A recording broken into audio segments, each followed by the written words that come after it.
রিজিকের মালিক কে? আপনাকে আল্লাহ পাক যতটুকু রিজিক দিয়েছেন তাকদিরে লেখা আছে না? তাকদিরে লেখা আছে না? তাকদিরে লেখা আছে যেটা, সেটা কি আপনি না খেয়ে মরবেন নাকি? যদি আপনার তাকদিরে থাকে যে আপনি 50 বছর বাঁচবেন, আর 50 বছরে আপনি 500 মণ চাল খাবেন, কথার কথা, ওই চালের এক দানা বাকি থাকতে আপনি মরবেন? মরবেন না। তাহলে রিজিক কি আমার সাথে সম্পৃক্ত না আল্লাহর সাথে সম্পৃক্ত?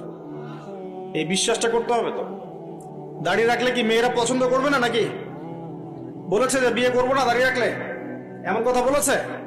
যদি কোনো মেয়ে এরকম কথা বলে, ওই মেয়েকে বিয়ে করার দরকার নেই আপনার। যদি কোনো মেয়ে আপনাকে বলে যে দাড়ি রাখলে ভালো লাগে না, শেভ করতে হবে, না হলে বিয়ে হবে না, বিয়ে করবো না, ওই মেয়েকে বিয়ে না করাই উচিত আপনার।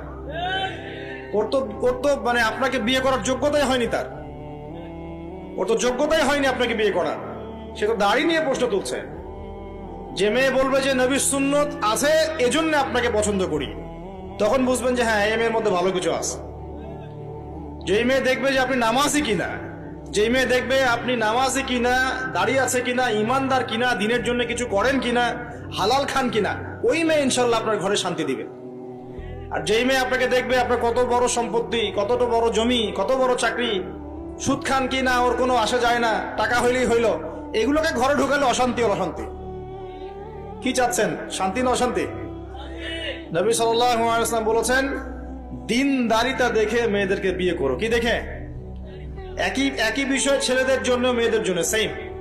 ছেলে দেখতে হবে দিনদার কিনা, মেয়ে দেখতে হবে দিনদার কিনা, পর্দা করে কিনা, দিনদারিতা আছে কিনা।